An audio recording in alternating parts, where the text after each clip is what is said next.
Em pleno deserto de Taklamakan, no noroeste da China, uma plataforma inédita furou a terra metro a metro até passar dos 10.000 metros de profundidade. Mais do que a altura do Monte Everest. E o mundo inteiro está se perguntando: por que a China fez isso?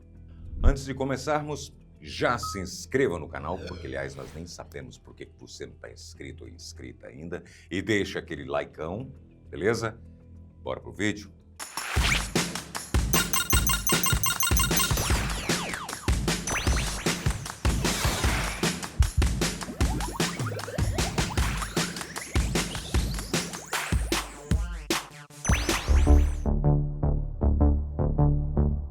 O deserto de Taklamakan ocupa cerca de 337 mil quilômetros quadrados de pura areia na região de Xinjiang, no noroeste da China. No verão, a temperatura da superfície passa fácil dos 50 graus. No inverno, despenca 30 negativos. E foi justamente nesse cenário extremo que a China decidiu instalar seu projeto subterrâneo mais ambicioso de todos os tempos. Esse poço se chama Shenji Taki 1. As obras começaram em maio de 2023 e em fevereiro de 2025, a estatal chinesa confirmou a profundidade final de 10.910 metros. É o poço vertical mais fundo de toda a Ásia e o segundo mais profundo do mundo inteiro. Para você ter uma ideia da loucura que é isso, 10.910 metros é uma distância maior do que a altura do Monte Everest. É praticamente a mesma profundidade da Fossa das Marianas, no fundo do oceano. A plataforma tem 83 metros de altura, o equivalente a um prédio de 24 andares, plantado no meio do nada. E se engana quem acha que o problema é só cavar. A logística para trabalhar num lugar desses é um verdadeiro pesadelo. Cada litro de água, cada peça de reposição precisa atravessar centenas de quilômetros de dunas. As equipes trabalham em turnos absurdamente longos e sem revezamento diário. Isso porque o trajeto até a cidade mais próxima leva, em média, mais de 3 horas. Mas por que a China resolveu gastar bilhões para furar um buraco no meio do nada? A resposta está a mais de 10 quilômetros debaixo da terra. É exatamente lá que os chineses acreditam que estão escondidas reservas de petróleo e gás capazes de mudar completamente o jogo da energia mundial nas próximas décadas. O detalhe é que perfurar 10.000 metros em rocha sólida exige um monstro de máquina que nunca tinha sido construído na história. Os soviéticos foram mais fundo nos anos 80, mas com uma plataforma analógica e materiais limitados pela tecnologia da época. Os norte-americanos até tentaram antes, lá nos anos 60, mas cancelaram o projeto sem chegar perto da meta. E a gente já vai falar sobre isso. A China, então, optou por projetar uma plataforma inteira, do zero. O resultado é a primeira torre totalmente automatizada do planeta, preparada para descer até 12.000 metros. Ela carrega no topo um motor gigante que gira a coluna de perfuração lá embaixo e aguenta mais de 900 toneladas de carga. Pensa no seguinte, é como sustentar o peso de 4 aviões Boeing 747 vazios, suspenso num único ponto.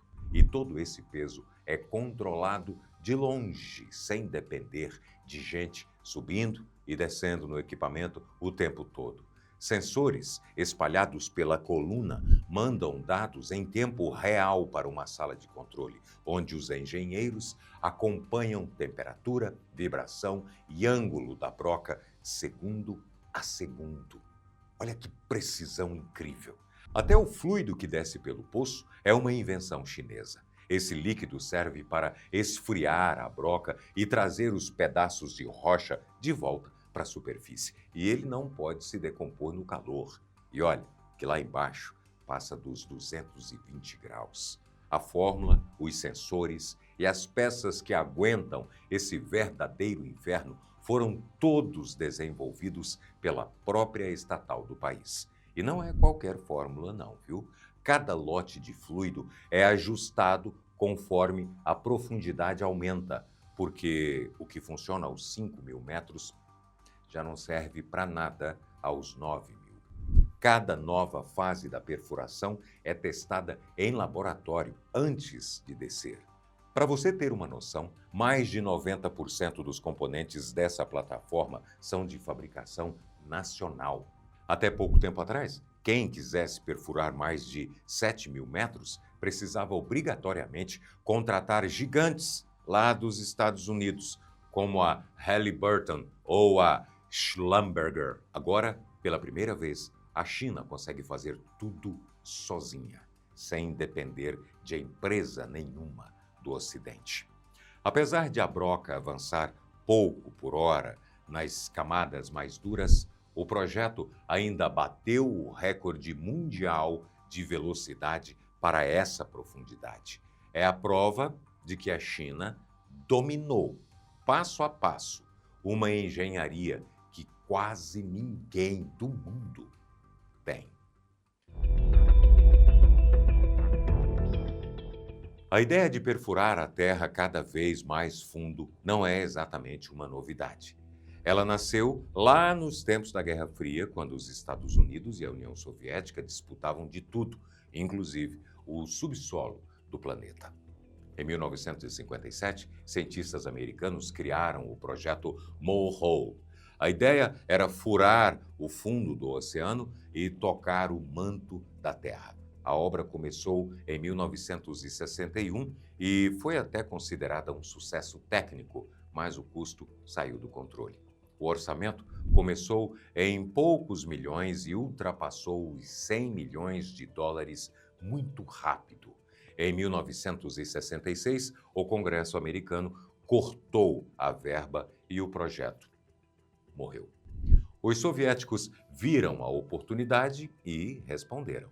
Em maio de 1970, começaram a perfurar o extremo norte da Rússia, perto da Noruega. Era o famoso poço superprofundo de Kola. Em 89, depois de quase 20 anos cavando, eles chegaram a 12.262 metros de profundidade. É o recorde mundial até hoje e nenhum outro país conseguiu bater esse número. Só que, com o colapso da União Soviética, acabou o dinheiro. A obra parou de vez em 1995 e o poço foi lacrado em 2008.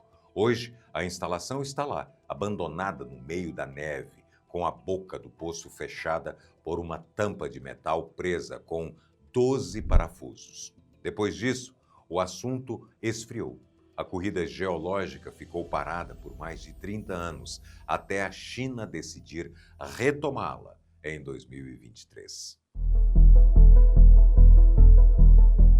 Foi então que, em 2025, a estatal chinesa fez um anúncio que chamou a atenção do setor de energia.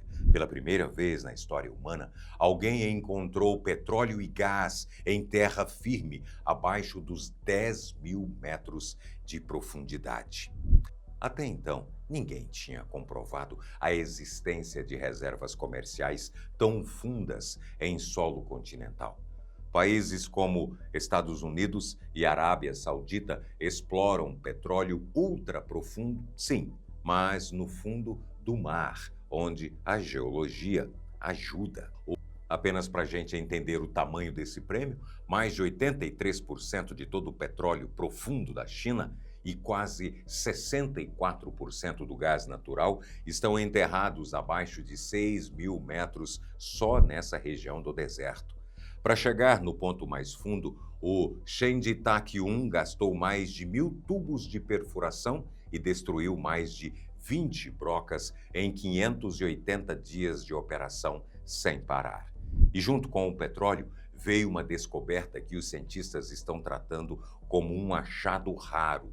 Eles conseguiram puxar o primeiro testemunho de rocha tirado dos 10.000 metros em solo chinês, datado de 540 milhões de anos. Os cientistas do projeto chegaram a comparar o valor científico dessa pedra com o solo da Lua, trazido pelos astronautas. É um pedaço do nosso próprio planeta que nunca tinha sido visto à luz de um laboratório. A obra ainda quebrou 5 recordes mundiais de engenharia de uma vez só. O que começou como um poço experimental acabou virando a maior vitrine tecnológica da China hoje. É bizarro pensar nisso, mas hoje a gente tem mapas muito mais detalhados da superfície de Marte do que do chão que a gente pisa. Existem fotos em altíssima resolução de rochas espaciais, mas quando o assunto é o interior da Terra, a maior parte do que você aprendeu na escola ainda é teoria. Para você ter uma noção da distância do chão que você está pisando agora até o centro da Terra, são cerca de 6.370 quilômetros. O poço mais fundo que a humanidade já fez foi o de Kola, com 12 quilômetros. Isso dá só 0,2% de toda essa jornada. Se a Terra fosse uma maçã, a gente não teria furado nem a casca da fruta ainda.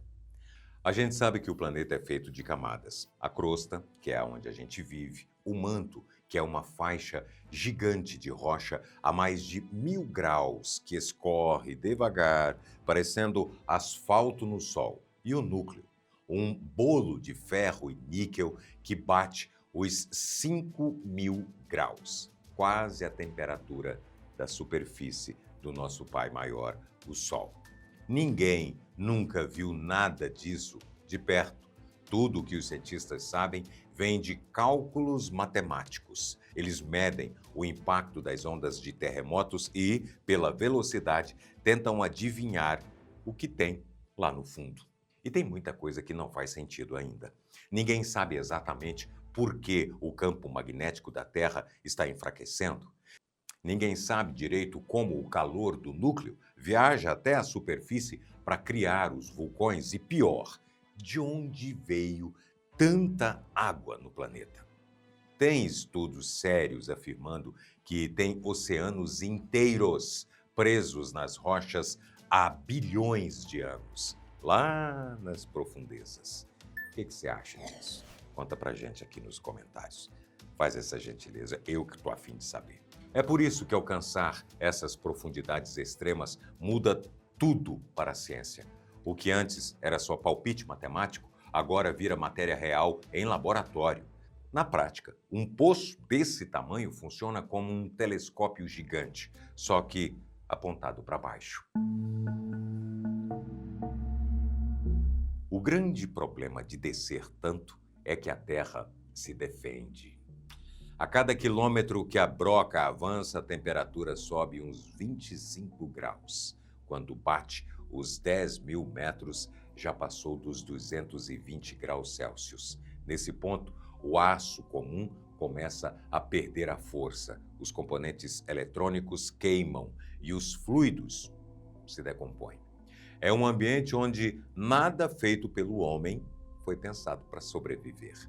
Cada peça que desce até lá precisa ser projetada quase como equipamento espacial, só que para o sentido oposto. E tem outro monstro lá embaixo, a pressão. Essa região de Taklamakan tem bolsões de óleo e gás com uma pressão que passa dos 130 megapascais. Isso é mais de 1.300 vezes a pressão que você sente aí, no nível do mar. Para ter uma referência, é como sustentar o peso de 1.300 atmosferas inteiras, esmagando cada centímetro quadrado da broca. Se a parede do poço abre uma rachadura mínima, o gás de lá de baixo escapa numa velocidade explosiva. Na indústria do petróleo, isso se chama blowout. Foi exatamente isso que causou o desastre da plataforma Deepwater Horizon no Golfo do México em 2010. 11 trabalhadores não voltaram para casa naquele dia e o acidente provocou o maior vazamento de petróleo da história dos Estados Unidos. Para piorar, a geometria do poço complica ainda mais. Abaixo dos 10 mil metros, o buraco afina para uns 20 centímetros de diâmetro. A coluna de perfuração pesa centenas de toneladas e controlar a broca da superfície é comparável a tentar escrever o seu nome usando uma caneta amarrada na ponta de um arame de 10 quilômetros de comprimento. Foi por isso que aqueles últimos 910 metros do Shandong-Tak-1 demoraram cerca de 300 dias para ficarem prontos, quase o mesmo tempo que eles levaram para cavar os primeiros 10 mil. Um dos engenheiros do projeto resumiu bem: é como tentar dirigir um caminhão pesado, vendado, andando em cima de 2 cabos de aço bem fininhos. No cenário global, o Shandong-Tak-1 não é só um buraco na areia do deserto. É uma demonstração gigantesca de força. Mais do que testar os limites da engenharia, a China provou que consegue acessar recursos que o mercado ocidental considerava praticamente impossíveis de explorar comercialmente. E mostrou, na prática, que não depende da tecnologia ocidental para liderar. O subsolo ultraprofundo está virando um novo território disputado pelas grandes potências mundiais, da mesma forma que a exploração do espaço e do fundo do mar. Quem domina a tecnologia para perfurar até o inferno passa a controlar o acesso aos recursos energéticos e minerais que vão sustentar as próximas décadas. E, pelo visto, quem deu a largada e já está lá na frente, de novo, é a China. E você, o que você acha dessa nova corrida pelas profundidades da Terra? Vai mesmo redefinir o futuro da energia? Comenta aqui embaixo. Você acha que a gente vai encontrar os intraterrenos? Pode comentar também, na boa. Um sol, uma lua lá embaixo. Gostou do vídeo? Então seja membro do canal Top 10. Você ganha acesso a conteúdos exclusivos e o seu nome aparece nos vídeos. Muito obrigado e até o próximo.